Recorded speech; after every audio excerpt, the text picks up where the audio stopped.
Periodista ecuatoriano. Editor general fue del diario Últimas Noticias, del Grupo El Comercio de Quito y trabajó en esta empresa por 25 años. Hoy es secretario general de la Asociación de Editores de Medios de la Unión Europea y América Latina. Editorred, una red de la que este periódico también forma parte. Hasta aquí mi presentación, Carlos, y la solidaridad por esto que está sucediendo. Bienvenido. Claudia, muchas gracias por este recibimiento tan cariñoso.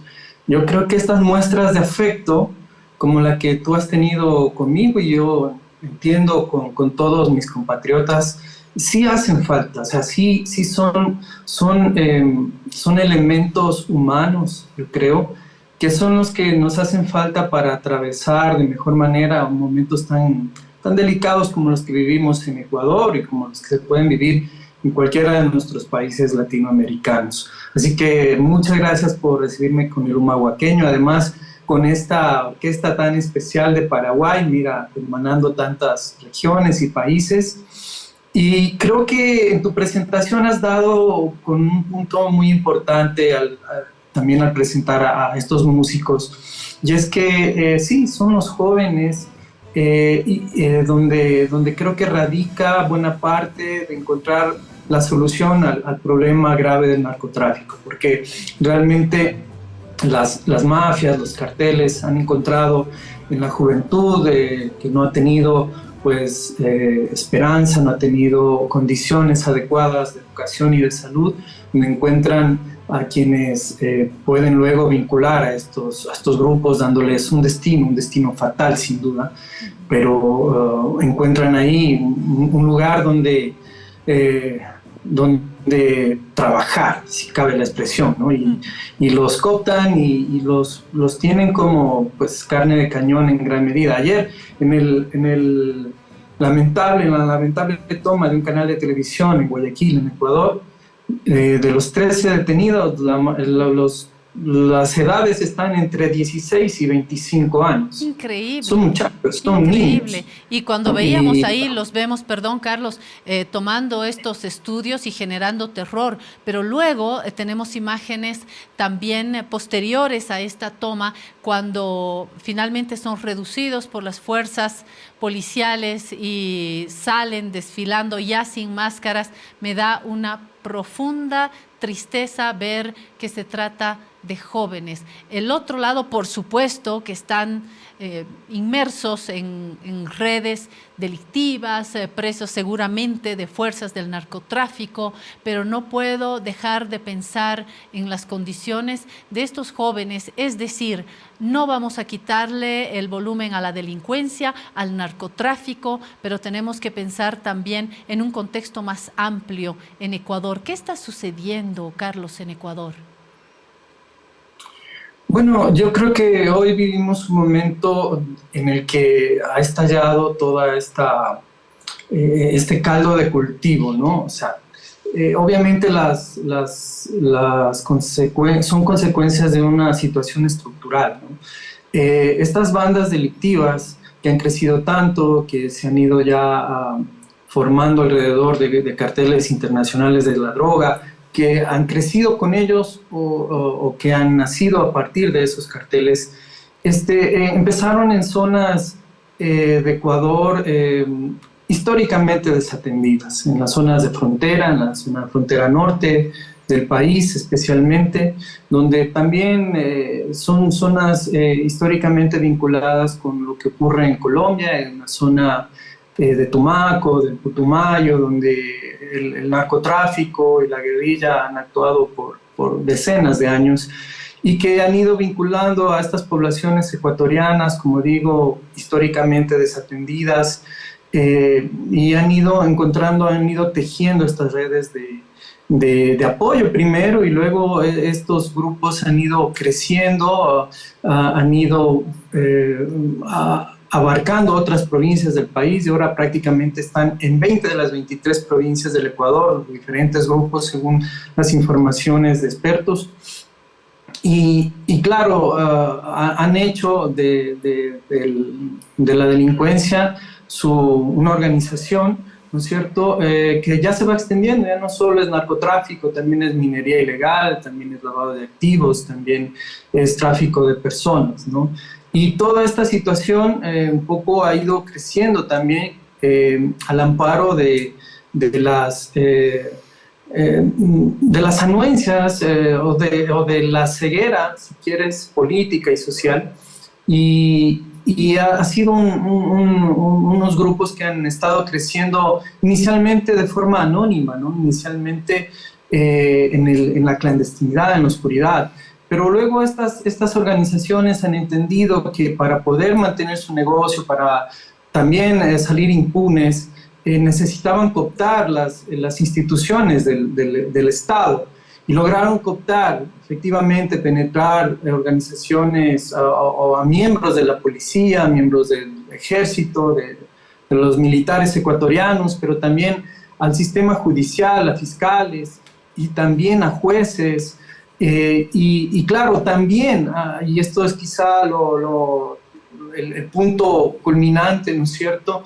También han entendido que deberían cooptar el poder político y a través de financiar campañas, de proponer gentes de su confianza para ser candidatos, desde concejales, asambleístas, incluso ahora se conoce que alcaldes, no sabemos si más allá, han tenido influencia en la creación de leyes y que no prosperen algunas leyes, en dificultar la acción de las autoridades judiciales que no han sido cooptadas, algunas de ellas. Y bueno, esto es, digamos, todo lo que ha ido pasando, que se ha ido acumulando y que ahora pues ha estallado cuando el gobierno ha decidido enfrentar la situación de violencia, enfrentar a estos grupos de delincuencia organizada y la respuesta de estos grupos ha sido una ola de atentados terroristas desde el día lunes en la noche y ayer para amedrentar ya no solo al Estado, sino al país entero. Carlos, y esto es lo que ha venido ocurriendo en grandes rasgos. Sí, Carlos, quiero quedarme sobre la penetración de estas fuerzas delincuenciales ligadas al narcotráfico, al delito, a la ruptura finalmente institucional en nuestros países. Hay una penetración de la policía, de estas fuerzas en la policía, de estas fuerzas en las Fuerzas Armadas, en la política. ¿Cuánto equilibrio podemos llegar a desear en Ecuador después de los anuncios? Acabo de compartir con nuestro viceministro de Seguridad Ciudadana aquí en la sede de gobierno, he compartido las declaraciones del presidente ecuatoriano Daniel Noboa, pero también tenemos las declaraciones y muy brevemente para las personas, Carlos, yo sé que tú tienes conocimiento de estas declaraciones de Rafael Correa, del expresidente Rafael Correa, pero me gustaría compartir con las personas que nos están viendo un pedacito de estas declaraciones, por favor. Compatriotas, el país vive una verdadera pesadilla, algo impensable, inimaginable hace muy poco tiempo, fruto de la destrucción sistemática del Estado de Derecho, de los errores, del odio acumulados todos estos últimos 7 años y de los cuales hemos sido una de sus principales víctimas. Pero hoy es momento de la unidad nacional. Hoy es momento de la unidad nacional. El crimen organizado le ha declarado la guerra al Estado. El Estado debe prevalecer. El Estado debe vencer. Presidente Daniel Noboa, tenga todo nuestro total, irrestricto respaldo. Por favor, no ceda. Cualquier error, nuestras discrepancias políticas, las discutiremos al día siguiente de la victoria. La patria nuevamente vencerá. Hasta la victoria siempre, compatriotas. Las palabras del expresidente Rafael Correa hace una interlocución directa al presidente actual Daniel Noboa, que a su vez en su declaración dice que no va a ceder frente a oportunismos políticos, pero creemos que tienen que estar a la altura los actores políticos en un Ecuador, reitero, Carlos, penetrado por el narcotráfico desde su ala policial, Fuerzas Armadas, políticas, representantes. ¿Por dónde va la salida? Le pregunto a mi colega.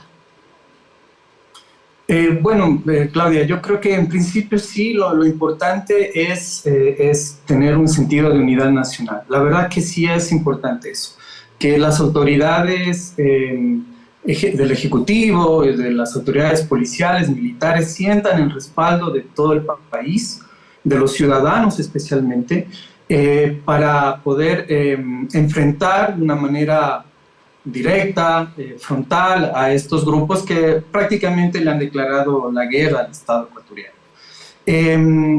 Es importante también, por supuesto, que la dirigencia política cierre filas alrededor del presidente, más allá de las diferencias políticas que puedan tener. Y sí, creo que eso es lo que corresponde ahora, mostrar el respaldo a las Fuerzas Armadas y a la policía. Creo que, como dice el expresidente Correa, luego de la victoria se discutirán las diferencias, pero creo que también estos líderes, estos personajes políticos del país tienen que hacer un mea culpa sincero y profundo si es que quieren contribuir realmente a la paz y al progreso del país. Pues tienen que reconocer, no solo señalar que todos los demás se han equivocado. El expresidente Correa durante su gobierno, me parece a mí, cometió serios errores que también son parte de lo que hoy nos está ocurriendo, son causas de muchas de las cosas que ahora nos pasan. Y claro, si ellos quieren cerrar filas contra la delincuencia, contra el crimen organizado, pues también deberían ser consecuentes y dar paso, ¿no es cierto?, a que el Estado de Derecho, el sector judicial haga su trabajo. Ellos mismos han estado ahora tras de un juicio político contra la fiscal general del Estado para destituirla, porque se sienten perseguidos por la fiscal, una fiscal que ha sido lo suficientemente valiente para poner a la luz pública las relaciones, las conexiones políticas, policiales, judiciales con los narcotraficantes. Es el caso Metástasis que la fiscal ha enarbolado en estos últimos, a finales de año y lo que va del 2024, lo que ha puesto de manifiesto estas relaciones entre los narcos y estos grupos de delincuencia organizada, y las relaciones que ellos tenían con jueces nacionales, incluso con jueces provinciales, con policías, con fiscales, y seguramente con políticos, y algunos de ellos incluso de la rama política del expresidente Correa. Entonces yo creo que está bien cerrar filas, es lo que corresponde, pero también hay que ser autocríticos y dejar que las autoridades judiciales actúen y no poner trampas, zancadillas a esa acción que es muy necesaria, que también se necesita reforzar esa institucionalidad. Claudia, tú lo has dicho, el problema es que las instituciones han sido penetradas por el narcotráfico. Bueno, entonces a estas instituciones tenemos que darle fuerza a las autoridades que ejercen el liderazgo en esas instituciones. Hay que apoyarlas, hay que darles el respaldo político, ciudadano, social, y no estar torpedeando el trabajo de esas autoridades, porque ahí se hace el juego a los delincuentes, a estas bandas que ahora mismo tienen declarado una guerra al Estado ecuatoriano. Carlos, Editorred Eurolatam es el lugar que nos acoge a muchos colegas de América Latina y Europa. Tienes un papel clave en este inicio de casa periodística, de casa desde donde defendemos también principios democráticos, admitiendo la pluralidad de visiones.